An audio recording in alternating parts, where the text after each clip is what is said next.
Bismillahirrahmanirrahim. Assalamualaikum warahmatullahi wabarakatuh.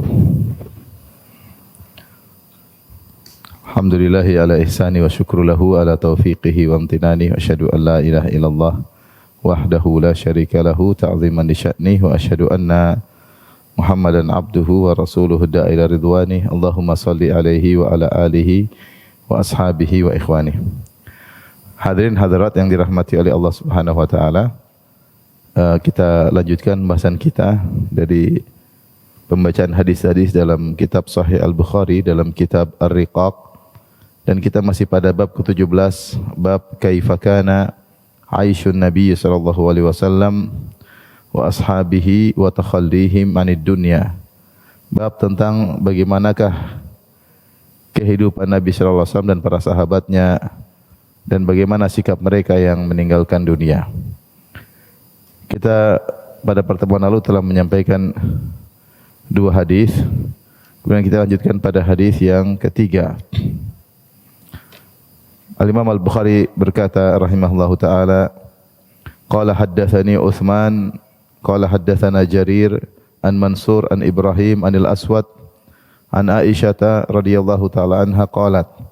Dari Aisyah radhiyallahu taala anha qalat, ia berkata, ma syabi'a alu Muhammadin sallallahu alaihi wasallam mundu qadimal madinata min ta'ami burrin thalatha layalin tiba'an hatta qubid.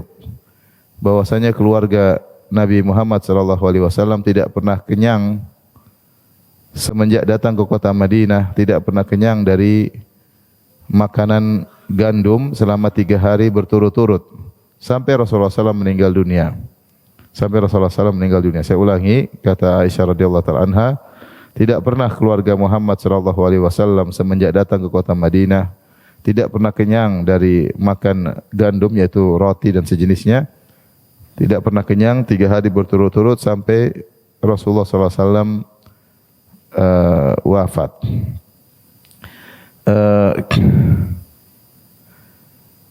Ini menunjukkan bahwasanya ini kejadian setelah Rasulullah SAW berhijrah, ya. Sebelum Rasulullah SAW berhijrah, mungkin mereka sering kenyang dari gandum karena kita tahu Abu Bakar adalah orang kaya di kota Mekah, kemudian juga Nabi SAW juga punya istri yang kaya raya, Khadijah. Jadi ketika di Mekah mungkin mereka pernah kenyang berhari-hari dengan memakan roti gandum. Tetapi ketika ke Madinah, mereka mungkin pernah kenyang dari makan roti gandum, tapi tidak pernah 3 hari berturut-turut. Mungkin karena pernah kenyang sehari, pernah kenyang 2 hari. Ya, 3 hari berturut tidak pernah kenyang makan gandum. Makan gandum tapi tidak sampai kenyang. Dan ini terjadi sampai Rasulullah SAW wafat. Kalau mungkin kenyang 3 hari, mungkin 2 hari kenyang karena dengan makan roti gandum, mungkin seharinya kenyang karena makan korma. Dan ini menunjukkan bahwasanya bagaimana kehidupan Nabi dan bahkan keluarganya, istri-istrinya yang sederhana. Kita tahu bahwasanya di zaman tersebut, di zaman hidupnya Nabi sallallahu alaihi wasallam, makanan yang paling lezat adalah roti gandum. Ya, kalau ada roti gandum dengan korma, tentu mereka memilih roti yang terbuat dari gandum. Namun selama 10 tahun tinggal di kota Madinah, karena Rasulullah SAW berhijrah pada tahun ke-13, ya, kemudian Rasulullah SAW wafat pada tahun 11 Hijriyah. Jadi sekitar 10 tahun Rasulullah SAW tinggal di kota Madinah, istri-istrinya tidak pernah kenyang makan roti gandum 3 hari berturut-turut. Dalam riwayat yang lain disebutkan, wa ma rufi'a an ma'idatihi kisratu khubzin fadlan hatta qubid. Padahal Rasulullah SAW ketika makan sampai piring atau hidangan habis, sehingga dikatakan dalam hadis tidak pernah tersisa dari piring Nabi SAW potongan roti yang berlebihan, tidak pernah sampai Rasulullah SAW meninggal dunia. Jadi Rasulullah SAW kalau makan pasti habis. Namun meskipun habis, beliau tidak pernah kenyang roti selama 3 hari berturut-turut.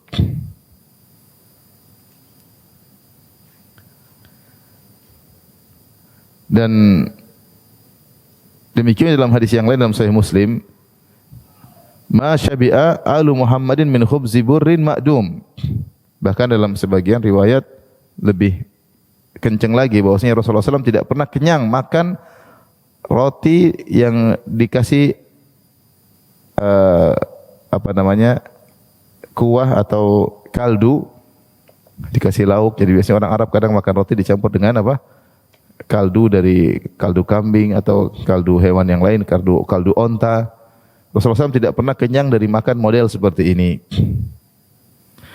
Ini riwayat Muslim. Dan riwayat yang lain juga, ma syabi'alu Muhammadin min khubzi syair yaumain mutatabi'ain hatta qubid.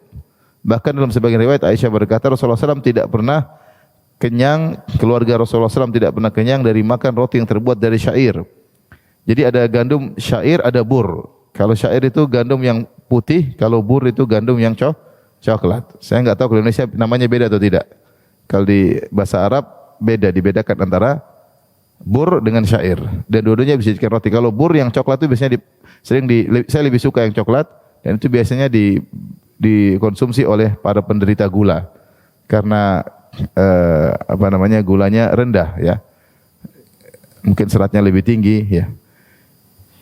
Kalau gandum yang coklat Rasulullah SAW tidak pernah kenyang sama sekali, gandum yang dicampur dengan kuah atau kaldu. Kalau gandum syair yang putih Rasulullah SAW tidak pernah kenyang dari gandum syair 2 hari berturut-turut sampai beliau meninggal dunia. Kemudian juga Aisyah menjelaskan, jadi Aisyah yang menjalani kehidupan dengan Nabi SAW.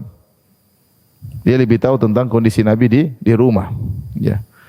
Aisyah radhiyallahu anha juga pernah berkata, "Ma syabi'a Rasulullah SAW min khubzin wa zaitin fi yaumin wahid marratain." Rasulullah SAW tidak pernah sehari makan roti dicampur dengan minyak sebagai apa namanya, lauknya minyak tersebut campuran roti. Tidak pernah 2 kali kenyang dalam sehari. Artinya kalau pernah kenyang makan siang, malamnya enggak. Kalau malamnya makan roti kenyang, maka siangnya enggak. Enggak pernah sehari 2 kali apa? Kenyang. Kemudian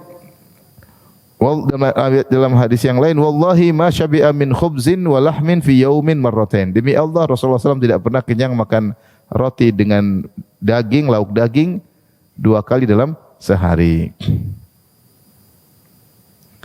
Bahkan pernah kejadian kata Aisyah, anna Rasulullah SAW kana ta'ti alaihi arba'atu ashhur ma yashba min khubzi al-bur. Bahkan pernah 4 bulan, berjalan 4 bulan, sehari pun Rasulullah SAW tidak pernah kenyang dari makan roti gandum. Ini semua menunjukkan bagaimana kesederhanaan hidup Nabi sallallahu alaihi wasallam ya. Rasulullah SAW kalau makan tidak pernah kenyang, makan roti 3 hari berturut-turut. Pernah mungkin 2 hari, tapi 3 hari berturut tidak pernah. Rasulullah SAW tidak pernah makan ya roti gandum sehari pun kenyang, roti gandum dicampur dengan lauk berupa kaldu ya.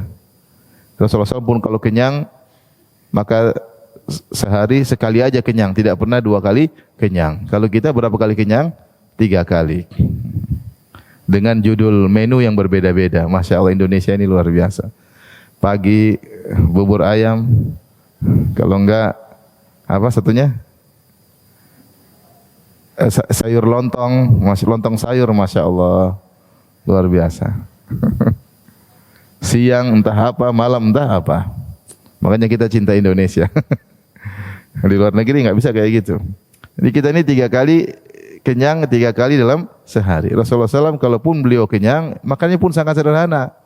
Itu pun kalau kenyang cuma sekali. Nggak pernah seumur hidup Rasulullah SAW kenyang 2 kali dalam sehari.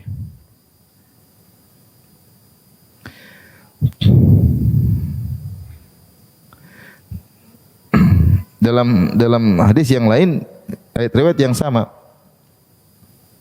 Ma syabi'a min ghada'in aw asya'in hatta laqiyallah. Ya, Rasulullah tidak pernah kenyang makan siang, makan malam sekaligus. Pasti salah satunya saja. Taib At-Tabari menyebutkan suatu iskal itu satu bagaimana kita mengkompromikan dengan kondisi Nabi yang kadang-kadang kaya ya. Demikian juga kondisi para sahabat yang kadang-kadang kaya. Ya. Bukankah kita tahu bahwasanya terkadang Rasulullah SAW mendapatkan ghanimah yang banyak. Contoh dalam perang Hunain, Rasulullah SAW mendapatkan ribuan onta, ribuan kambing, banyak sekali. Karena mengalahkan kabilah Hawazin. Yang ketika mereka berperang, mereka membawa seluruh harta mereka.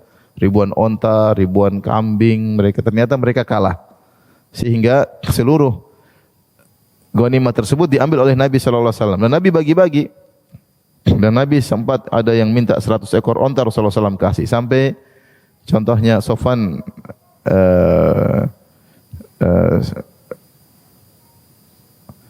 dikasih oleh Nabi SAW sampai 300 ekor onta, ya. Sampai dikasih 300 ekor onta. Ada orang Arab Badui yang kemudian minta selembah kambing, Rasulullah SAW kasih. Dalam Sahih Muslim, dia minta kepada Nabi ghanam bainal jabalain, yaitu dia minta kepada Nabi kambing di antara dua gunung, yaitu satu lembah kambing. Ini ibarat kambing sangat banyak. Maka Rasulullah SAW kasih. Saking senangnya dia pulang ke kampungnya, dia berkata, ya qaumi aslimu fa inna Muhammadan a'ta ma lam yakhshal faqah. Wahai kaumku, masuklah Islam kalau ingin dapat kambing. Muhammad itu kalau sudah bagi kambing, dia enggak pernah takut miskin. Kalau bagi-bagi enggak pernah takut miskin. Dan Rasulullah SAW terkadang seperti umrah bawa 100 ekor onta. Rasulullah SAW haji bawa 100 ekor onta untuk disembelih. Berarti banyak dong. Terus kenapa Rasulullah SAW tidak pernah kenyang 2 kali dalam sehari? Nah, itu timbul pertanyaan. Karena Rasulullah tidak selalu miskin. Terkadang beliau dalam kondisi apa? Berada. Tapi kenapa beliau tidak pernah kenyang 3 hari berturut-turut? Kalaupun kenyang sehari, itu pun cuma sekali, tidak 2 kali kenyang. Maka jawabannya disebutkan oleh At-Tabari, ya. Demikian juga para sahabat, Abu Bakar kaya, bersedekah dengan seluruh hartanya, Umar dengan setengah hartanya, Utsman ketika radhiyallahu anhu ketika perang Tabuk menyumbangkan 1000 ekor onta. Maksudnya para sahabat juga punya uang. Kita aja 1 ekor onta enggak punya. Punya enggak? Enggak punya. 1 ekor ayam ya tinggal beli kalau 1 ekor ayam. Kalau 1 ekor onta kita enggak punya. Utsman ketika perang Tabuk nyumbang berapa? 1000 ekor onta. Tapi kenapa mereka hidup seperti itu? Maka dijawab oleh At-Tabari rahimahullahu taala,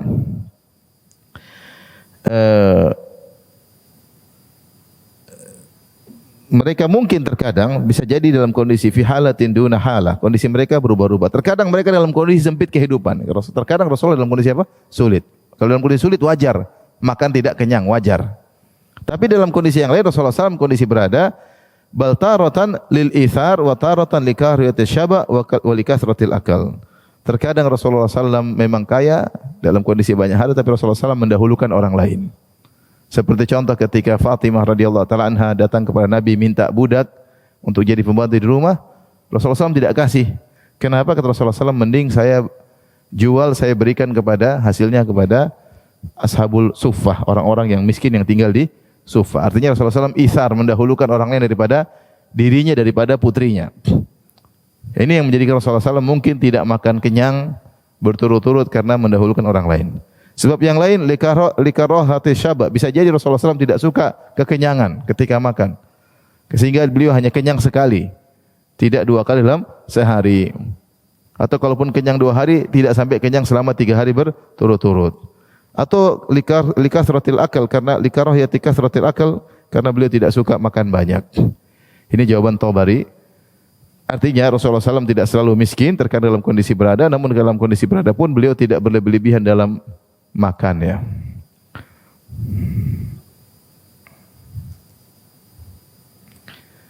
Bahkan korma yang merupakan makanan yang paling murah ketika itu, ya. Artinya saya katakan kalau ada korma, ada roti, para sahabat pilih apa? Pilih roti, lebih enak. Korma enggak ada rasanya. Sampai sekarang aja kalau ada korma, ada roti, lebih enak makan apa? Roti. Campur daging enak. Kalau korma campur daging agak bagaimana begitu. Kalau kita buka puasa di Madinah pun korma kita campur roti. Kan ya? Enak. Korma kita anggap selai, rotinya jadi roti, ya. Korma pun Rasulullah SAW dan keluarganya tidak kenyang kecuali setelah Khaybar, setelah perang Khaybar. Kata Aisyah radhiyallahu taala anha, "Man haddatsakum anna kunna nashba' min at-tamr faqad kadzdzabakum." Siapa yang menyampaikan kepada kalian kami keluarga Muhammad, istri-istri Nabi, kenyang makan korma, dia telah berdosa. Kami tidak pernah kenyang makan korma. Artinya korma kurang.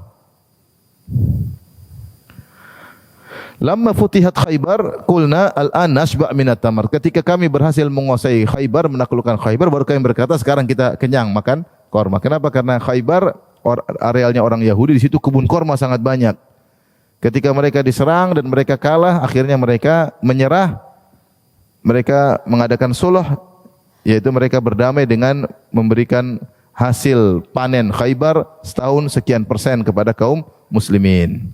Sehingga kaum muslimin dapat pasokan korma dari Khaybar karena kebun korma sangat banyak di Khaybar. Sehingga barulah Nabi dan istri-istrinya kenyang makan korma setelah Khaybar ditaklukkan. Dan Khaybar ditaklukkan pada tahun 7 Hijriah. Artinya dari tahun pertama Hijriah sampai tahun 7 Hijriah enggak pernah kenyang makan korma.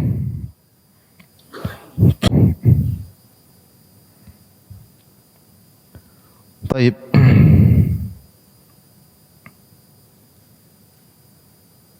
Dalam sebagian hadis kata Rasulullah sallam, "Wa laqad uzitu fillahi ma yu'dha ahad." Aku telah diganggu karena berdakwah di jalan Allah, tidak seorang pun diganggu sepertiku, disakiti. "Wa laqad atat alayya 30 min yaumin wa laila ma li wa li Bilal ta'amun ya'kuluhu ahadun illa syai'un yuwarihi ibtu Bilal." Kata Nabi, sungguh 30 hari lewat Nabi bersama Bilal dan kami tidak ada makanan yang bisa kami makan kecuali sesuatu yang disimpan di ketiaknya Bilal. Jadi Bilal simpan makanannya di mana? Di ketiaknya, nanti makan sama Nabi sallallahu alaihi wasallam. Mungkin kalau kelihatan mungkin orang ambil atau gimana tidak tahu ya, tapi intinya dibilang kecuali yang disembunyikan oleh ketiak apa? Bilal. Ya. Subhanallah. Artinya sedikit, enggak banyak. Baik. Hadis berikutnya, Al-Imam Al-Bukhari berkata, qala haddatsana Ishaq bin Ibrahim bin Abdurrahman. Menyampaikan kepada kami Ishaq bin Ibrahim bin Abdurrahman, qala haddatsana Ishaq wa huwa Al-Azraq, telah menyampaikan kepada kami Ishaq dan dia adalah Al-Azraq, an Mis'ar bin Kidam an Hilal Al-Wazzan an Urwah, dari Urwah Ibnu Zubair an Aisyah, dari Aisyah radhiyallahu taala anha. Urwah adalah ponakannya Aisyah. Urwah bersaudara dengan Abdullah bin Zubair. Abdullah bin Zubair adalah sahabat, Urwah adalah tabi'i. Keduanya sama-sama anak dari Zubair bin Awam dan Asma binti Abi Bakar. Sehingga kita dapati banyak sekali riwayat dari Urwah dari Aisyah. Karena Urwah sendiri adalah ponakannya siapa? Aisyah. Aisyah punya saudari namanya Asma. Asma binti Abi Bakar. Asma binti Abi Bakar ini menikah dengan Zubair bin Awam. Zubair bin Awam sepupunya Nabi sallallahu alaihi wasallam. Punya anak di antaranya Abdullah dan Urwah. Sehingga Aisyah radhiyallahu anha kunyahnya Ummu Abdillah.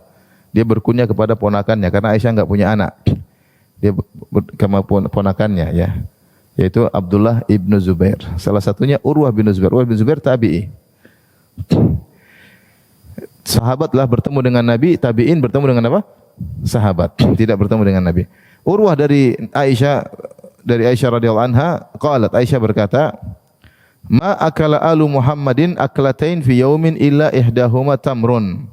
Tidaklah pernah keluarga Muhammad memakan 2 kali dalam sehari kecuali salah satunya korma. Ini enggak pernah Rasulullah sallallahu alaihi wasallam makan siang roti, makan malam roti, enggak pernah. Roti makanan mewah. Pasti salah satunya apa? Korma. Entah siang makan korma, sore malam makan roti, atau siang makan roti, malam makan apa? Korma. Itu pun kalau makan 2 kali. Kalau makan sekali Rasulullah SAW berpuasa, ya. Betapa sering Rasulullah SAW di pagi hari tanya sama istrinya, ada makanan enggak? Kata Aisyah, tidak ada. Kata Rasulullah SAW, idzan fa ana shaim. Kalau enggak ada, kalau gitu saya puasa. Subhanallah, betapa sini itu diikuti oleh sekitar 6 sahabat, disebut oleh Al-Bukhari. Diikuti sekitar 6 sahabat, kebiasaan mereka kalau tanya istri mereka, ada makanan enggak? Sarapan enggak? Enggak ada. Kalau gitu kami puasa. Harusnya juga kita, ada lontong sayur enggak? Kalau enggak ada nasi kuning.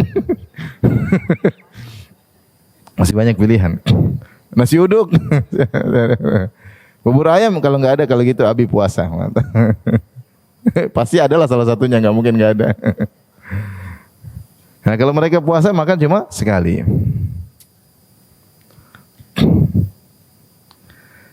Jadi Rasulullah SAW tidak pernah kenyang 2 kali kecuali salah satunya makan korma.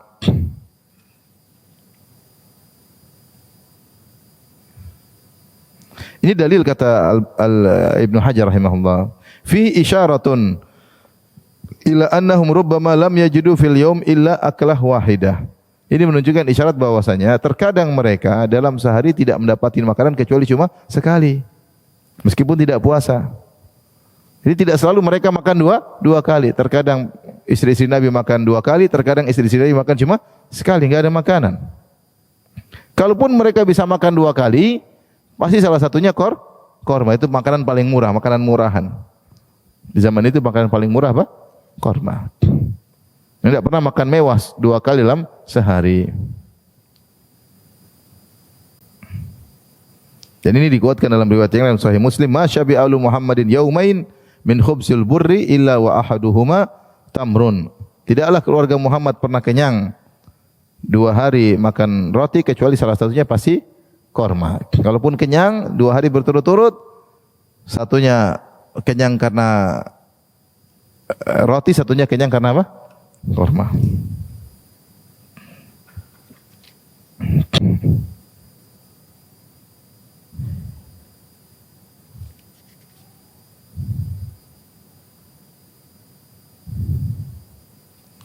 Hadis berikutnya.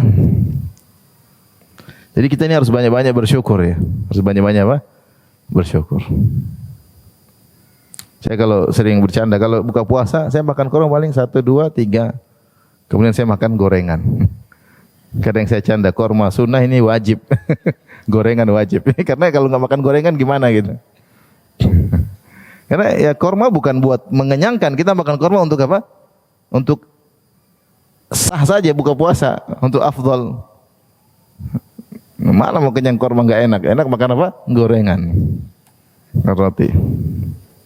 Kalau para sahabat mereka kenyang makan apa? Makan korma. Saya kemarin buka puasa di kota Madinah, alhamdulillah diundang salah seorang guru, syekh. Saya makan maghrib, makan korma sederhana, roti. Habis itu dia bilang, Firanda nanti pada maghrib makan lagi. Saya bilang enggak Syekh, saya makan di belakang, ada makanan Indonesia. Saya bilang. Kata Syekh silakan. Di belakang ada gorengan. Ini kisah nyata ya, Ramadan kemarin. Hanya mereka hidup sangat sederhana para sahabat dahulu. Baik, hadis berikutnya. Al-Imam Al-Bukhari berkata, qala haddatsani Ahmad bin Abi Raja. Qala haddatsana An-Nadhr an Hisham. Qala akhbarani Abi an Aisyah. Hisham bin Urwah bin Zubair. Jadi, kata Hisham telah mengabarkan kepadaku ayahku, maksudnya Urwah bin Zubair. Urwah bin Zubair tadi ponakannya siapa? Aisyah. An Aisyah, dari Aisyah ummul mukminin, ibunda kita semua radhiyallahu taala anha, qalat, beliau berkata, kana firasyu Rasulillah sallallahu alaihi wasallam min adam wa hashwuhu lif.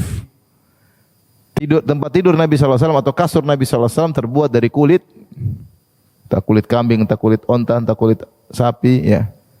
Wa hashwuhu min lif, isinya dari lif. Lif itu serabut yang ada di antara sela-sela jaraid. Kalau kita lihat korma, paham? Ada pelepahnya kan begini. Di antara pelepah itu ada serabut-serabut. Serabut-serabut. Lihat kalau bisa tulis di Google leaf.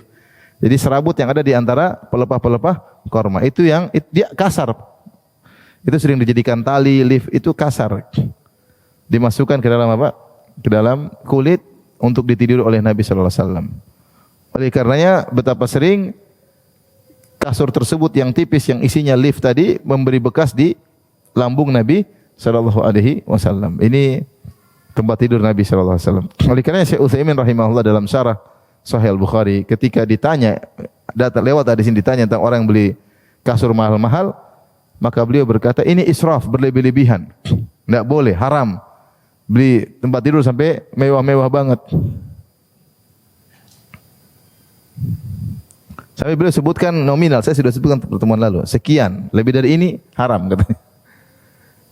Karena bukankah ada yang bertanya, ya Syekh, bukankah dalam hadis Innallaha idza an'ama 'ala 'abdin yuhibbu an yura atharu ni'matihi alaih. Jika Allah memberikan nikmat kepada seorang hamba, Allah suka nampak nikmat tersebut, tidak disembunyikan. Kata Syekh Utsaimin kemudian menjawab, benar. Allah senang kalau kita dapat rezeki, kita tunjukkan, jangan kita pura-pura miskin, pura-pura susah. Tapi Allah yang mengatakan, kulu washrabu wa la tusrifu. Makan dan minumlah, jangan berlebih-lebihan. Nabi yang bersabda, kul washrab wa tasaddaq min ghairi sarafin wala mikhyalah. Makanlah dan minumlah dan belilah, tapi tidak boleh berlebih-lebihan dan tidak boleh sombong. Dan kita terlalu sering berlebih-lebihan ya. Ya. Dan semua nikmat akan ditanya oleh Allah Subhanahu wa taala. Jadi inilah tempat tidur Nabi sallallahu alaihi wasallam yang sangat-sangat sederhana, yang isinya adalah lift serabut dari yang ada di antara pelepah-pelepah korma.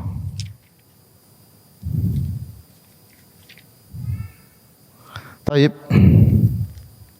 Dalam riwayat yang lain, kana dhija'u Rasulillah sallallahu alaihi wasallam adaman hasyuhulif.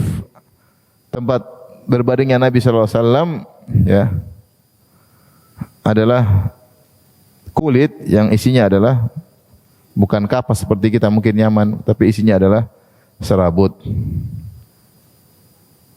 Dalam riwayat yang lain, fa'idzan Nabi, dalam hadis yang lain, fa'idzan Nabi sallallahu alaihi wasallam ala hasirin qad athara fi jambihi wa tahta ra'suhu mirfaqah min adam hasyu halif.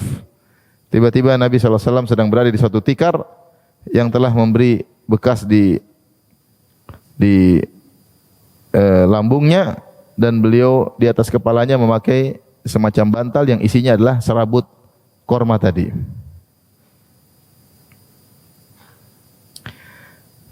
Kemudian dalam riwayat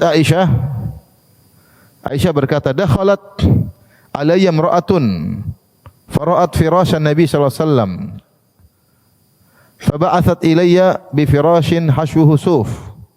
Seorang wanita menemuiku, masuk di rumahku. Kemudian dia lihat tempat tidur Nabi atau kasur Nabi sangat sederhana, yang terbuat dari apa? Kulit, isinya apa? Serabut korma. Maka dia pun kirim tempat tidur baru. Isinya bukan serabut tapi isinya suf, yaitu bulu domba. Lembut atau tidak? Lembut. Bulu domba lembut. Kalau tadi kasar enggak enak. Bulu domba diisi, lebih mahal lah. Fadakhala an-Nabi sallallahu alaihi wasallam fara'ahu. Kemudian Nabi pulang ke rumah, Nabi sallallahu alaihi wasallam melihat ada kasur baru, lembut. Kata Rasulullah sallallahu alaihi wasallam, "Ruddihi ya Aisyah." Kembalikan ya Aisyah, saya enggak mau.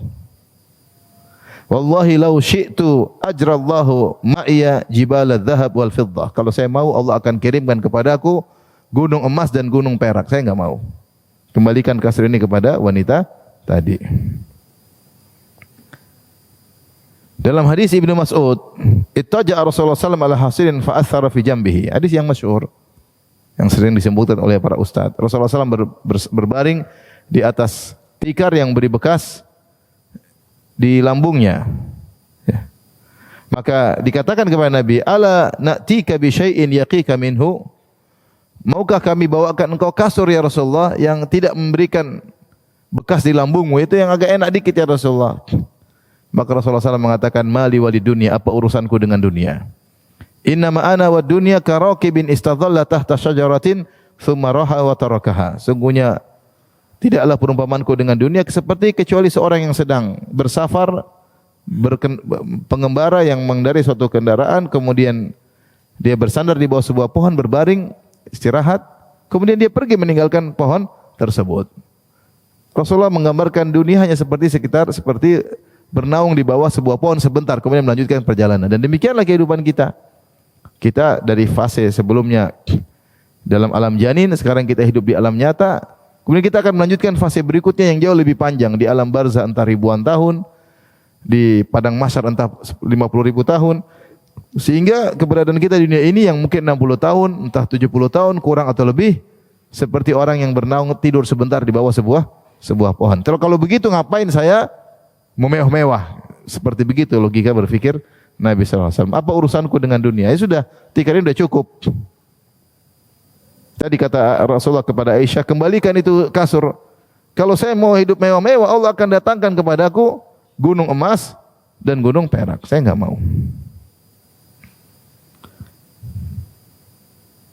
Subhanallah. Jadi kita ini ternyata nyaman banget ya. Kasur kita isinya apa? Kapas.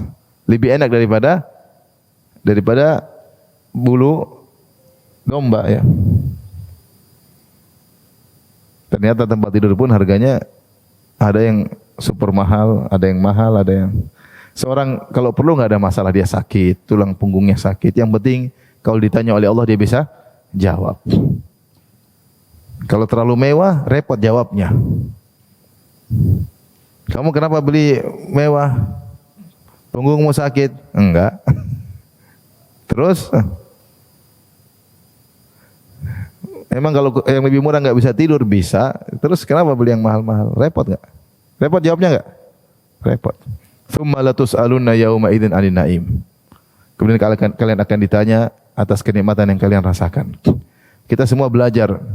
Latih diri kita, latih keluarga kita. Kalau mau beli sesuatu kita mikir, ini bakalan ditanya, bisa jawab enggak? Kalau bisa jawab beli. Kalau enggak bisa jawab enggak usah beli. Mau beli apapun, mau beli dompet, beli tas, beli baju. Ini maksudnya ibu-ibu. Kalau bapak-bapak sih semakin murah semakin nyaman. Ibu-ibu ini yang repot. Istri saya pernah mau beli sesuatu, saya bilang, ya Abi belikan, tapi kamu siap ditanya enggak kalau sama Allah? Ya udah enggak usah katanya. Kalau bisa jawab belikan, kalau enggak usah. Paling tidak itu mengerem kalau kita punya duit. Kalau enggak punya duit apalagi soal hidup mewah. Punya duit pun harus ngerem, apalagi enggak punya duit. Hanya terbawa dengan pola hidup sosialita para ibu-ibu yang mikir dunia terus. Lihat kehidupan Nabi sallallahu alaihi wasallam. Tapi hadis berikutnya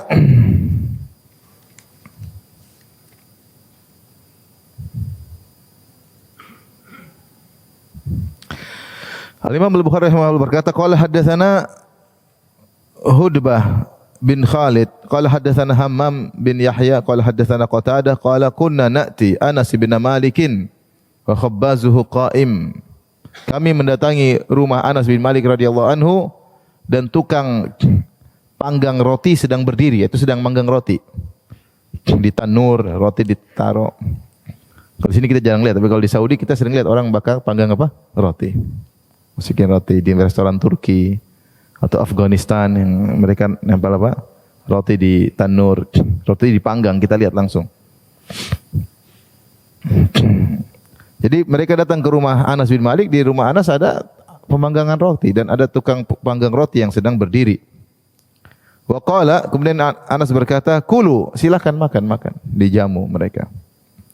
Kemudian kata Anas bin Malik, "Fama a'lamun nabiyya sallallahu alaihi wasallam ra'a raghifan muraqqaqan hatta lahiqa billah, wala ra'a syatan samitan bi ainihi qat." Aku tidak pernah mengetahui Nabi sallallahu alaihi wasallam pernah melihat roti seperti ini.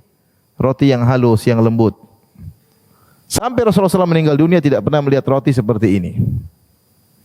Dan Rasulullah SAW tidak pernah melihat dengan matanya syatan samitan bi ainihi. Itu syatan samit itu dijelaskan oleh Ibnu Hajar, oleh para syurahul hadis. Maksudnya kambing yang direndam di air panas, kemudian dilepaskan apa? Bulu-bulunya, kemudian dipanggang masih ada kulitnya. Mereka mengatakan kambing tersebut tidak mungkin kecuali kambing kecil. Maksudnya baru masih balibul atau batibul apa? Bawah 5 tahun, batibul bawah 5 tahun. Batibul bawah 3 bulan. Kalau 5 bulan? Ini buat 6 bulan apa? Balibul bawah 5 bulan. Ada istilah kambing batibul bawah 3 bulan, balibul bawah apa? 5 bulan. Artinya kambing kecil enak. Nabi tidak pernah makan model-model kambing seperti ini. Kata sebagian ulama, karena ini orang-orang yang hidup mewah yang makan kambing seperti ini. Masih kecil sudah dimasak. Kan harusnya dibiarin besar supaya kambingnya banyak, dagingnya banyak. Nah masih kecil sudah dimasak. Tidaklah makan cara makan seperti ini kecuali orang hidup apa? Mewah. Bukan haram, tapi ini orang mewah makan seperti ini. Nabi tidak pernah makan kambing seperti ini. Batibul, balibul enggak pernah. Kita kalau ke Tegal cari batibul, kalau balibul. Semakin kecil semakin apa? Enak. Dan lebih dahsyat Rasulullah SAW tidak pernah melihat roti yang halus, tidak pernah. Kita sekarang makan roti semuanya halus. Giling pakai alat halus, roti gandum baik bur maupun syair. Enak dimakan, lembut. Yang roti yang dimakan oleh Nabi kasar zaman dahulu. Mungkin penggilingan gandumnya enggak bagus, enggak sempurna, pembakarannya enggak sempurna. Jadi memang roti-roti kasar-kasar. Sehingga Anas mengatakan kalian makan, Nabi tidak pernah melihat roti seperti ini. Kalian makan kambing, Rasulullah tidak pernah makan kambing seperti itu. Ini menunjukkan kesederhanaan hidup Nabi sallallahu alaihi wasallam. Tapi hadis berikutnya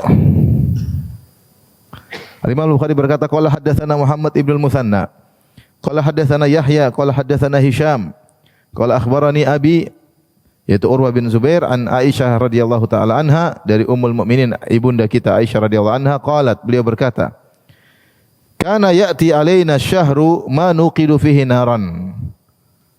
Terkadang satu bulan datang melewati kami dan kami tidak pernah menyalakan kompor sama sekali, enggak ada api nyala di rumah. Artinya sebulan penuh enggak pernah masak. Enggak pernah masak. Kalau enggak pernah masak berarti enggak pernah bakar roti. Enggak pernah manggang apa? Roti. Kalau enggak ada api yang nyala berarti enggak pernah masak kambing, enggak pernah masak onta, roti pun tidak ada. Karena enggak ada api yang nyala. Innama huwa tamru wal ma. Yang kami makan hanyalah korma dan apa? Air putih sebulan penuh. Illa an nu'ta bil luhaim, kecuali ada yang menghadiahkan kepada kami kambing apa daging yang sedikit, baru kami makan apa? Daging. Tapi di rumah enggak masak selama sebulan.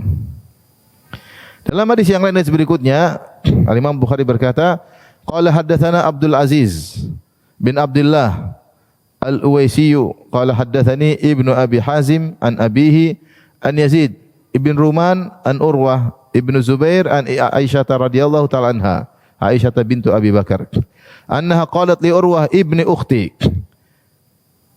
Dia berkata kepada Urwah,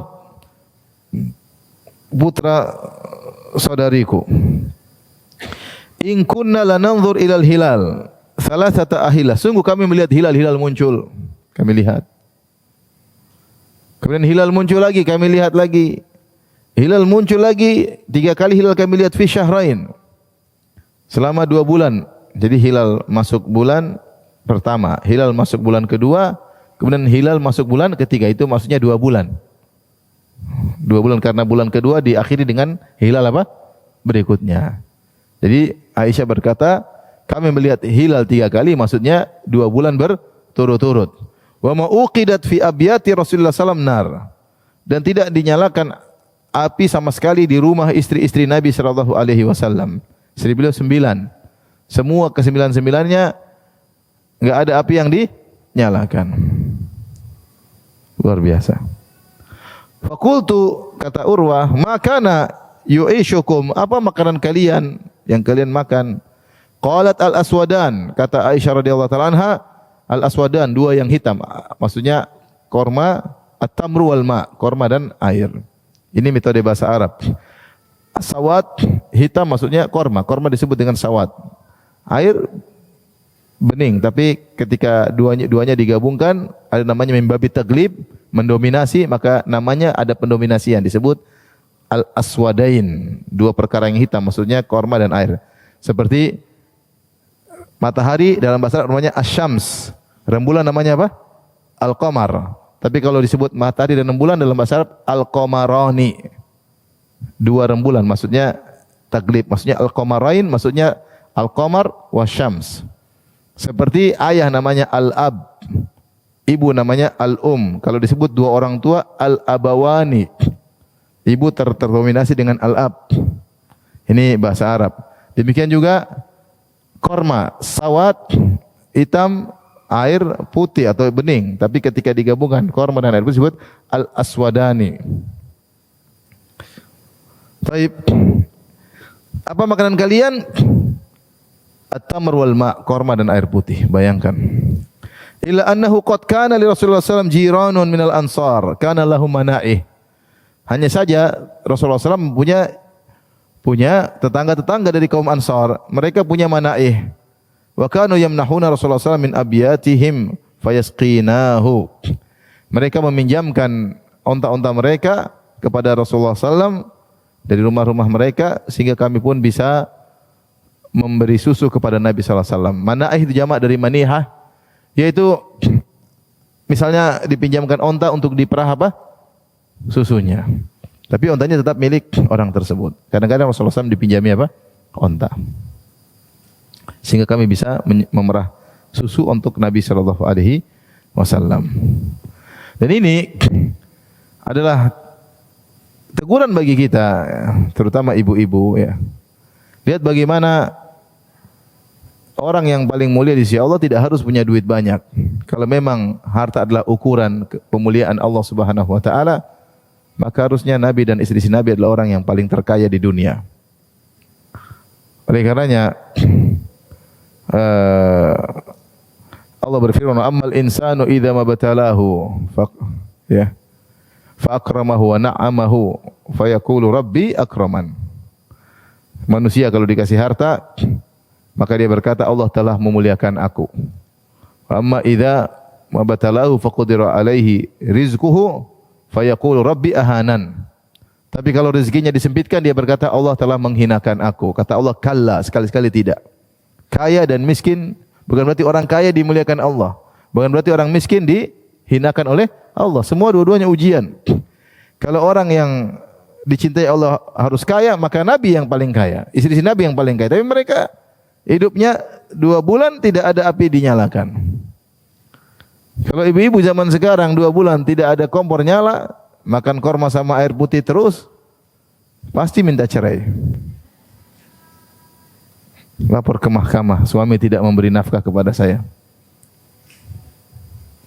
Jadi kita hidup ini terlalu nyaman, ibu-ibu. Lihat rumah Nabi SAW, Nabi mau sholat, nggak ada space. Aisyah harus lipat kakinya supaya ada tempat sujud. Ibu-ibu rumahnya besar, bisa sholat di sini, bisa sholat di sana, bisa sholat, tapi nggak sholat. Masalah. Sebagian, tidak semua ya. Jadi kita semakin banyak punya harta, semakin banyak, artinya semakin banyak bersyukur. Bukan sebaliknya, semakin punya banyak harta, semakin tidak bersyukur. Semakin memperberat pertanyaan yang akan ditujukan pada kita pada hari kiamat kelak. Baik.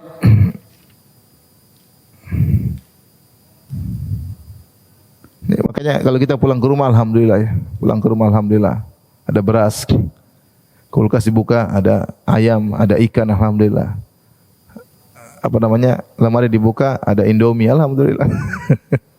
ATM masih ada isinya, alhamdulillah. Terus masih mengeluh, ngapain lagi ngeluh? Tidak tahu bersyukur sama Allah. Terus mengeluh apa lagi? Masih bisa makan, alhamdulillah. Masih bisa kenyang 3 kali sehari, iya enggak? Terus masih ngeluh. Masih diet. Kalau diet berarti kan sudah kekenyangan. Ikut program diet berarti makmur dong. Zaman dulu enggak perlu diet, diet sendiri. Kenyang cuma sehari sekali. Allah musta'an. Oleh karenanya kita harus banyak-banyak bersyukur pada Allah Subhanahu wa taala. Tapi hadis terakhir, karena selanjutnya bab berikutnya, Al-Imam Al-Bukhari berkata, qala haddatsana Abdullah bin Muhammad, qala haddatsana Muhammad bin Fudail an abihi an Umarah an Abi Zur'ata an Abi Hurairah radhiyallahu taala anhu, dari Abu Hurairah radhiyallahu anhu qala Rasulullah sallallahu alaihi wasallam bersabda, beliau berdoa, Allahumma rzuq ala Muhammadin qutan. Ya Allah, anugerahkanlah rezeki kepada keluarga Muhammad qut.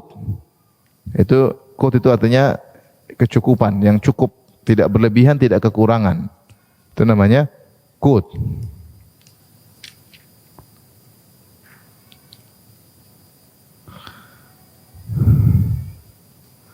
Kata Al-Qurtubi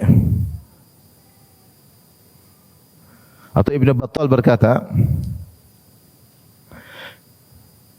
Fihi dalilun ala fadlil kafaf.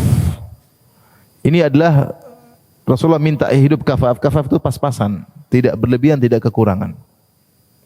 Yang dibutuhkan ada tapi tidak kekurangan, tidak sampai miskin tapi tidak kaya. Tidak miskin tidak juga apa? Kaya. Ada keutamaan kafaf wa akhdhil bulghah minad dunya, yaitu mengambil dari dunia yang secukupnya aja. Wa zuhdi fihima, dan zuhud terhadap wa zuhdi fima fauqa dzalik, dan zuhud terhadap yang berlebihan. Raghbatan fi tawaffuri naimil akhirah, dengan berharap nikmat di surga dipenuhi oleh Allah Subhanahu wa taala. Wa itharan lima yabqa ala ma yafna, dan mendahulukan kenikmatan yang akan abadi daripada kenikmatan yang akan sirna, kenikmatan dunia. Fayambaghi an taqtadiya bihi ummatuhu fi dzalik, maka hendaknya umatnya meneladani Nabi dalam hal ini. Demikianlah Nabi SAW. Nabi realistis. Kalau ya kita berdoa yang jangan miskin juga enggak enak miskin, dan juga jangan apa? Berlebihan. Sehingga Nabi kalau berlebihan Nabi langsung infak. Nabi infak. Ketika Nabi akan meninggal dunia, Nabi mengatakan masih ada emas. Kemudian Rasulullah bolak-balik dinar di tangannya. Rasulullah bilang, bagaimana Muhammad ketemu Allah sementara masih ada dinar di tangannya, belum diinfakkan. Infakkan wahai Aisyah. Kita ini hidup berlebihan. Hidup berlebihan, jelas kita hidup berlebihan. Tidak semua kita, tapi banyak di antara kita yang hidup apa? Lebih daripada keperluan. Mobil aja, sebagian kita Masya Allah mobilnya sekian. Ya, sekian banyak mobilnya. Istri cuma satu, anak cuma satu, mobilnya 10. Terus buat apa? Banyak sekali. Beritanya Allah bisa jawab. Saya datang ke sebagian kawan, Masya Allah, mobil berjejer. Ini. Saya cuma singgung-singgung aja di kajiannya. Seharusnya ini jual. Subhanallah, ya. Ya, tapi sebagian orang seperti itu ya. Artinya, tapi sebagian orang Masya Allah dia punya mobil banyak, tapi dia juga rajin sedekah. Tapi bagaimanapun akan ditanya oleh Allah Subhanahu wa Ta'ala. Kata Al-Qurtubi rahimahullah mengomentari hadis ini, makna hadis annahu talabal kafaf. Makna hadis ini Rasulullah SAW berdoa kepada Allah, Allah marzuk ala Muhammadin qutan. Ya Allah, berikanlah kepada rezeki kepada Muhammad qut, yaitu secukupnya. Artinya Rasulullah SAW minta kafaf, yaitu tidak berlebihan, tidak kekurangan. Fa innal qut ma yaqutul badan wa yakuffu anil hajat. Namanya qut secara bahasa Arab artinya yang memenuhi kebutuhan badan dan mencegah dari kebutuhan. Artinya kebutuhan sudah cukup. Wa fi hadhil halah, kondisi seperti ini seorang diberikan pas-pasan oleh Allah Subhanahu wa taala, salamatun min afatil ghina wal faqr jami'an. Seorang selamat dari bahaya jadi orang kaya, dan selamat dari bahaya jadi orang apa? Miskin. Orang miskin ada ujian, terkadang akhirnya melakukan kesalahan-kesalahan seperti minta-minta, seperti memelas di depan orang, mungkin mencuri, mungkin apa. Kaya juga punya bahaya, sombong, angku, buang-buang uang kemana-mana. Tapi kalau pas-pasan selesai. Tidak mengeluh sama orang, tidak memelas sama orang, dan juga tidak berlebihan punya harta yang banyak. Kalau punya harta banyak bingung mau diapain. Kemarin saya jalan, ada yang bilang, Ustaz, ini mobil harganya 10 miliar. Masya Allah, 10 miliar. Saya bilang, kasihan aja, kalau dihisap gimana? 10 miliar tuh banyak loh. Tapi orang ketika mengikuti gaya hidup dia tidak sadar. Gini gaya hidup tren, gaya hidup high class, lama-lama dia itu biasa aja. Sehingga dia tidak merasa berlebih-lebihan karena dia sudah terbawa pola hidup sedikit demi sedikit, tinggal nanti dia dihisap oleh Allah Subhanahu wa taala. Tapi demikian saja. Ikhwan dan akhwat yang rahmatillah Subhanahu wa taala, hadis-hadis yang telah kita bacakan sebagai peringatan bagi kita jangan berlebihan dalam kehidupan. Kalau punya harta berlebihan segera infakkan. Itulah aset kita di akhirat kelak. Ya, infakkan. Punya harta mau mati, infak jadi pahala jariah, wakafkan ya. Oh, harta banyak-banyak. Buat apa kita alhamdulillah ya. Masih hidup nyaman ya. Kalau kaya raya juga paling makan paling 1 piring ya. Kita bikin begini bisa makan 2 piring, alhamdulillah. Naik mobil ya paling 1 mobil. Memang mau langsung mobil langsung 2 kan enggak juga. Maka yang berlebihan segera kita jual, kita infakkan di jalan Allah Subhanahu wa taala demi aset kita. Kalau kurang mau apa lagi? Kekurangan yang mau diapakan? Kurangan bersabar. Tapi demikian saja. Subhanakallah bihamdik asyhadu an la ilaha illa anta astaghfiruka wa atubu ilaik. Assalamualaikum warahmatullahi wabarakatuh.